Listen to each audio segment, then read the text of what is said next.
بسم اللہ الرحمن الرحیم کتاب بدایت الحکمہ جس کے مصنف محمد حسین طباطبائی ہیں، اور اس کے 7ویں مرحلے کی 8ویں فصل جس کا عنوان ہے کہ جو غایت ہے اس کو ثابت کرنا۔ تو کچھ حکماء یا کچھ فلاسفہ یا کچھ متکلمین اس نظریے کے قائل تھے کہ کچھ جو افعال ہیں، کوئی بھی فعل جو صادر ہوتا ہے ان میں سے کئی کی غایت نہیں ہوتی۔ تو یہ ثابت کر رہے ہیں حکماء اور مصنف اس کتاب میں کہ کوئی بھی فعل ہو، چاہے ہم نے عرض کیا تھا کہ جو فاعل بالطب وہ افعال جس میں انسان کو فاعل کو اس کا علم بھی نہیں ہوتا اور وہ اس کا ارادہ بھی نہیں کرتا، لیکن وہ فعل جو سر انجام پاتا ہے اپنی غایت کو یعنی بالفعل ہوتا ہے تو اس کے پیچھے کوئی نہ کوئی غایت ضرور ہوتی ہے۔ تو متن پڑھ رہے تھے، آدھا متن ہم نے پڑھ لیا تھا، آگے یہ ہے بسم اللہ الرحمن الرحیم والحق ان شیئا من هذه الافاعیل لا یخلو عن غایت، کہ جتنے بھی فاعل ہیں ان میں سے کوئی بھی، یا یوں کہیں کہ جتنے بھی افعال ہیں ان میں سے کوئی بھی فعل جو انجام پاتا ہے، ان 8 فاعل کی ہم نے 8 اقسام پڑھی تھی، 8 قسم کے فاعل سے جو بھی فعل سر انجام پاتا ہے اس کے لیے کوئی نہ کوئی لا یخلو عن غایت، وہ غایت سے خالی نہیں ہوتا۔ اب اس پہ دلیل آ رہے ہیں کہ جو فاعل بالطب ہوتا ہے یا دوسرے افعال جو بچے افعال سر انجام دیتے ہیں غایت ہوتی ہے، اور ہم نے یہ بھی عرض کیا تھا کہ غایت جو ہوتی ہے وہ اس علمی مرتبے میں شروع میں ہوتی ہے، یہاں پر غایت ہوتی ہے، اور فعل جب اختتام پذیر ہوتا ہے تو وہ غایت حاصل ہو جاتی ہے۔ یہ بھی غایت ہے، یہ بھی غایت ہے، یہ علمی غایت ہے، یہ فعلی غایت ہے۔ کوئی بھی جو فعل سر انجام پاتا ہے اس کی وجہ سے انجام پاتا ہے، اور یہ غایت کیا ہے؟ جس کی طرف فعل جو ہے وہ فعلی ہوتا ہے۔ اب جو بات کر رہے ہیں کہ کوئی بھی جو افعال ہیں وہ بھی غایت سے خالی نہیں ہوتے، اس کی وضاحت یوں ہے، توضیح ذالکا کنا فی الافعال الارادیہ، پہلے وہ ارادی افعال کی بات کر رہے ہیں جو انسان کوئی بھی کام اپنے ارادے سے انجام دیتا ہے، ان میں کیا ہوتا ہے؟ ان فی الافعال الارادیہ مبدأ ایک مبدا ہوتا ہے قریبا للفعل، ایک مبدا، یہ تینوں مبادی ہیں، 1 2 اور علم 3، وہ مبدا جو اس فعل کے قریب تر ہوتا ہے وہ کیا ہوتا ہے؟ هو القوۃ العاملہ، وہ عمل کرنے والی قوت ہے۔ ہاتھ ہیں تو اس آخری قوت، مثلا آپ نے تالا کھولنا ہے، چابی اس ہاتھ سے ہلانا ہے تو وہ تالا کھلے گا، تو یہ قریبی مبدا ہے۔ فاعل انسان ہے، یہ قریبی مبدا ہے، دیکھنا ہے تو آنکھ سے، سننا ہے تو کان سے، چکھنا ہے تو زبان سے، تو یہ قریبی جو عضو ہیں، اور یہ کہاں پائے جاتے ہیں؟ المنبثہ فی العضلات، وہ جو آپ یہ طبی حوالے سے کہ جو بھی قریبی عضلات ہوں گے وہاں سے یہ جو عضو ہوگا نا وہ فعل کو سر انجام دے گا، اس کو کہتے ہیں مبدا قریب، فعل کے قریب کا مبدا، مبدا اول۔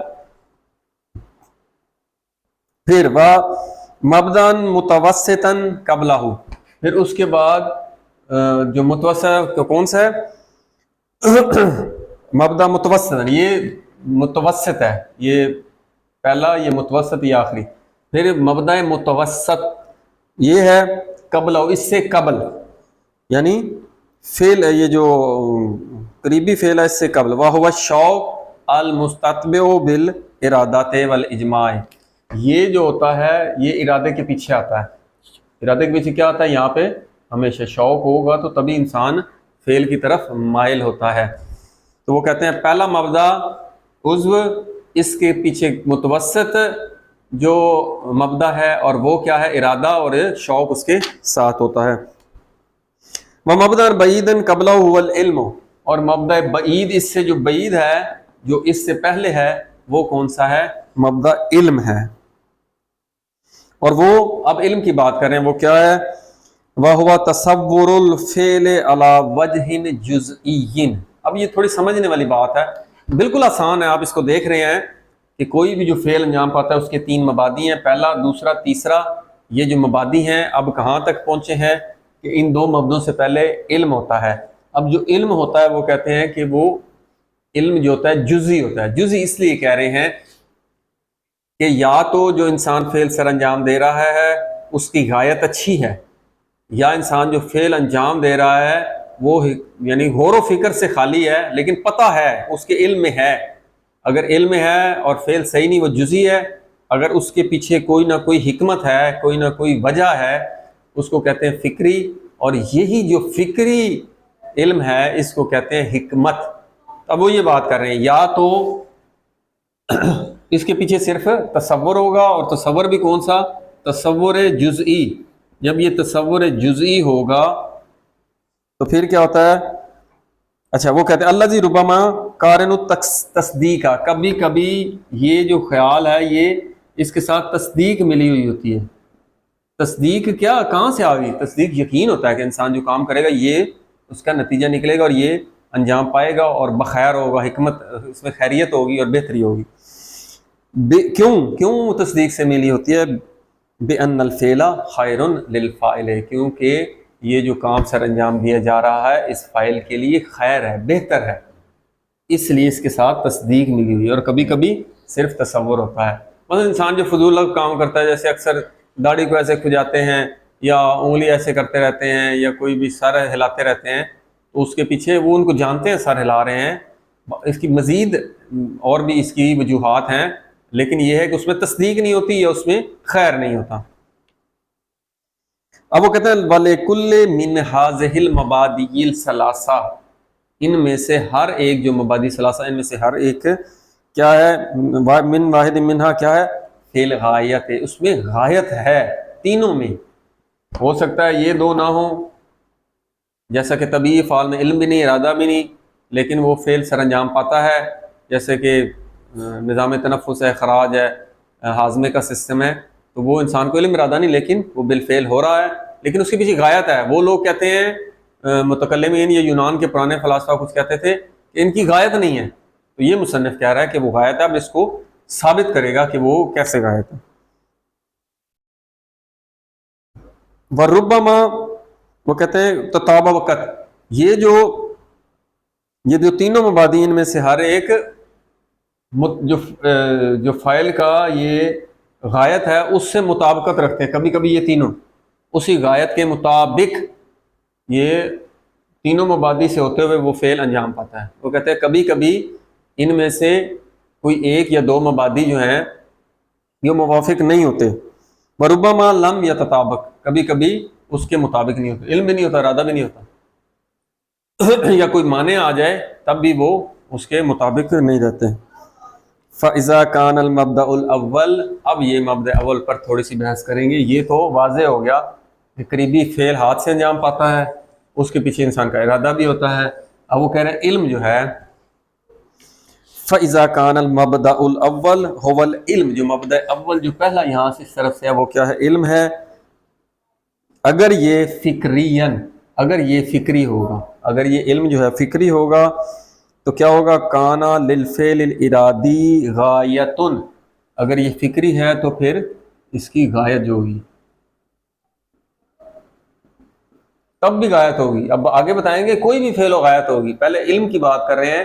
اگر انسان کوئی کام کرنے سے پہلے ایک فکری سوچتا ہے کہ یہ کام کرنا ہے، اس کے بھی لیے وہ کہہ رہے ہیں کانا للفعل الارادی، اس کے لیے کیا ہے؟ غایتن، اس کے لیے غایت ہے۔ وَإِذَا كَانَ تَخَيُّلًا، یہ پہلا ہو گیا، اگر تو فکری ہے تو پھر بھی غایت ہے۔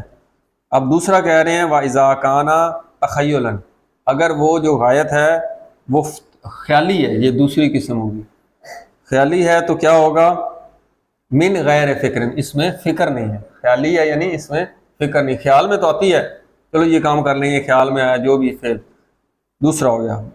وربما کانا تخیل، کبھی کبھی یہ جو ہوتا ہے یہ تخیلاً ہوتا ہے، یہ خیالی بھی ہوتی ہے۔ تیسری قسم ہے وہ ہوتی تو خیالی ہی ہے،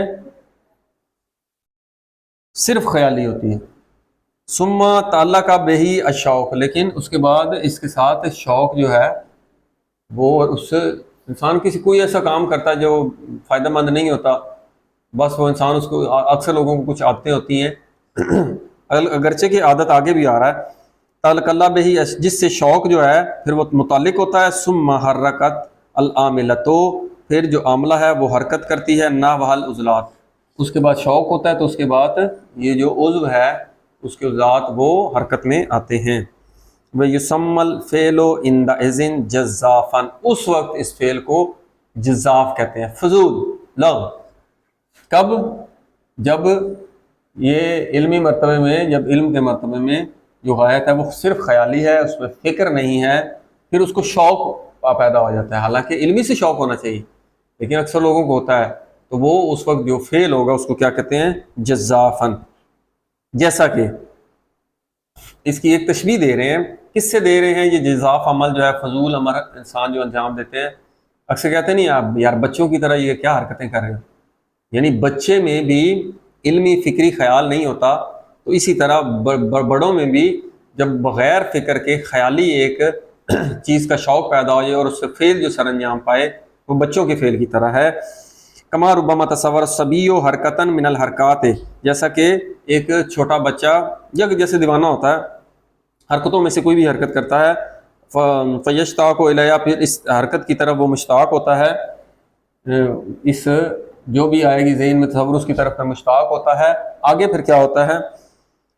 فیاتی بہا، پھر وہ اس عمل کو بجا لاتا ہے۔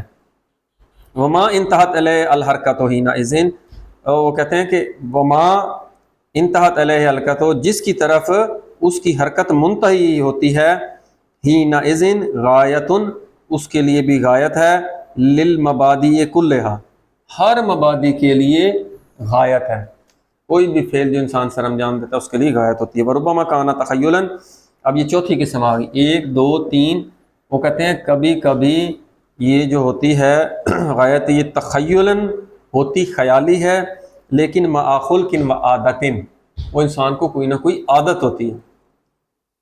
آپ کو پتہ ہے جو اخلاق ہوتے ہیں اس میں بھی اگر انسان تواتر سے کوئی فعل سر انجام دیتا ہے، اس سے انسان کو ملکہ حاصل ہو جاتا ہے۔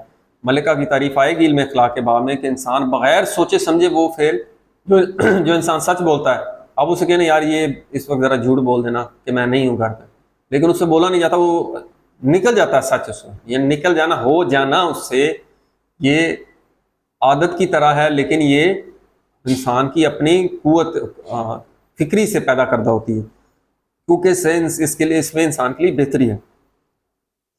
کل ابس باللحیت ہے، جیسا کہ کوئی بھی ابس فعل ہے، جیسے انسان داڑھی کھجاتا وغیرہ ہے، ویسمى عادتاً، اس کو عادت کہتے ہیں، وربما کان تخیلا مع طبیعت۔ اب اگلی قسم بھی یہ کہہ رہے ہیں، 5ویں، کبھی کبھی یہ ہوتی خیالی ہے لیکن اس میں کیا تھا؟ عادت ہے یا خلق ہے، اور کبھی کبھی یہ خیالی ہوتی ہے اور مع مزاج، انسان کے مزاج، جیسا کہ ہم نے طبیعی میں پڑھا تھا، انسان کا جیسا مزاج ہوتا ہے، اکثر انسان کا مزاج اچھا ہوتا ہے، برا ہوتا ہے، انسان کو پتہ بھی نہیں ہوتا تو انسان غصہ ہوتا ہے، ایسے الفاظ بول جاتا ہے، کچھ لوگوں کی عادت ہوتی ہے۔ کہ حرکات المریض ہے، جیسا کہ مریض کی حرکات ہیں، تو اس وقت اس کو کیا نام دیا جاتا ہے؟ ویسمى قصداً ضروریاً، قصد ضروری اس کو نام دیا گیا۔ اب وہ یہ بتا رہے ہیں یہ 5 قسم کے جو ہیں انسان کے علمی مرتبے میں جو انسان کو غایت ہوتی ہے۔ وفی کل من هذه الافعال لمبادیها، ان کے مبادی کے لیے کیا ہے؟ غایاتها، ان سب کے لیے کوئی نہ کوئی غایت ہوتی ہے۔ اصل مقصد یہ تھا مصنف سے، کوئی بھی عمل جو انجام پاتا ہے فاعل سے، چاہے وہ لغو ہے، چاہے فائدہ مند ہے، چاہے عادت ہے، چاہے مزاج کا، ان سب میں غایت پائی جاتی ہے۔ وقت تطابقت، کبھی کبھی یہ جو مبادی ہیں یہ مطابق ہوتے ہیں، فی کس کے؟ کہ انہا ما انتہت علیہ، جس کی طرف حرکت منتہی ہوتی ہے، یہ تمام کے تمام جو بھی حرکت جس طرف جا رہی ہے، یعنی غایت کی طرف جا رہی ہے، اپنے انجام کی طرف جا رہی ہے، ہو سکتا ہے یہ جو فعل ہے وقتی ہو سکتا ہے تھوڑا طویل ہو، جہاں پہ ختم ہوگا وہاں پہ غایت حاصل ہوگی۔ وہ کہتے ہیں کبھی کبھی یہ تینوں جو مبادی ہیں جس طرف حرکت ہو رہی ہوتی ہے، حرکت ان مبادی کے مطابق ہوتی ہے، جیسا علم تھا ویسا ارادہ کیا، ویسے اس حرکت میں اور وہ فعل انجام پا گیا۔ وَأَمَّا الْغَایَةُ الْفِکْرِیَّہ، لیکن جو غایت فکری ہے، یہ والی فکری ہے، فَلَيْسَ لَهَا مَبْدَأٌ فِکْرِیٌّ، اس کے لیے اگر مبدأ فکری نہ ہو، یہ آپ اگر کہہ رہے نہ ہو، حَتَّى تَكُونُ لَهُ غَایَةٌ، وہ کہتے ہیں اس کے لیے یہاں تک اس کے لیے غایت نہ ہو، یہ نہیں ہو سکتا کہ کوئی بھی مبدأ فکری ہو اور اس کے لیے غایت نہ ہو۔ فکری جب بھی ہوگا، فکر کہتے کہ اسے علم، تو اس کی کوئی نہ کوئی غایت ہوگی۔ وَكُلُّ مَبْدَأٍ مِّنْ هَٰذِهِ الْمَبَادِئِ إِذَا لَمْ يُوجَدْ غَایَتُهُ، اب وہ کہہ رہے ہیں کوئی نہ کوئی اگر معنی آ جائے، یہ تو ہم نے سیدھا سیدھا کہا، کہتے ہیں وَكُلُّ مَبْدَأٍ مِّنْ هَٰذِهِ الْمَبَادِئِ، ان مبادی میں سے ہر مبدا اذا لم یوجد غایتہ، جب اس کی غایت نہیں پائی جائے گی، کیوں؟ لانقطاع الفعل، کہ وہ فعل جو ہے کسی وجہ سے رک گیا ہے، دون البلوغ الی الغایت، اپنے غایت اور اپنے انجام تک پہنچنے سے پہلے یا پہنچے بغیر، کیوں؟ بے عروض مانع من الموانع، کوئی نہ کوئی اس فعل میں مانع آ گیا، رکاوٹ آ گئی ہے۔ انسان چاہتا تھا کہ ایک چیز بنائے، اس کو کچھ چیزیں نہیں ملی یا کسی چیز نے روک دیا، اس کی کوئی مصروفیت کوئی بھی آ گیا اور فعل وہ انجام نہیں پایا، تو اس وقت کیا کہتے ہیں؟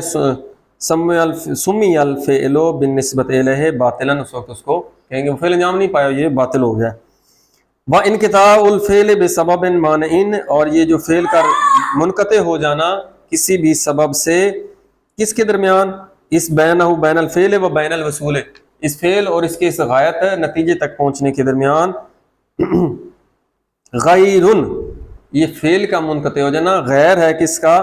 کہ کون الفاعل لا غایت لہ فی فعلہ، اس کا مطلب یہ نہیں ہے کہ اس کی فعل کے لیے کوئی بھی غایت نہیں ہے، ہو سکتا ہے غایت ہو کسی وجہ سے، معنی کی وجہ سے وہ پورا نہ ہو، کیونکہ مصنف یہ کہنا چاہ رہا ہے کہ جس طرح آپ کہہ رہے ہیں کچھ افعال جو ہیں عادی ہیں، لغو ہیں، فضول ہیں، وہ انسان کی کوئی غایت نہیں ہوتی، تو مصنف کہہ رہا ہے کچھ افعال کسی معنی کی وجہ سے بالفعل نہیں ہو پاتے، کیا اس وقت اس کی غایت نہیں ہوتی؟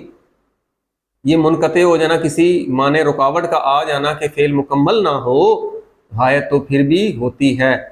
تو یہ اصل جو فصل ہے وہ اگلی ہے انشاءاللہ، کہ کائنات کی تخلیق لغو نہیں ہے، کیونکہ جو دہری ہیں، تھیسٹ ہیں، یا وہ کیا کہتے ہیں کہ اس کائنات کی جو تخلیق ہے وہ ایسے ہی لغو ہوئی ہے، اور اس کے پیچھے یہ باطل ہے، کوئی مقصد نہیں تھا، بس قدرتی ہوئی، اچانک ہوئی، بغیر کسی مقصد کے۔ تو انشاءاللہ اگلی فصل میں اس پر ہم تفصیل سے مباحثہ کریں گے۔ والحمدللہ رب العالمین۔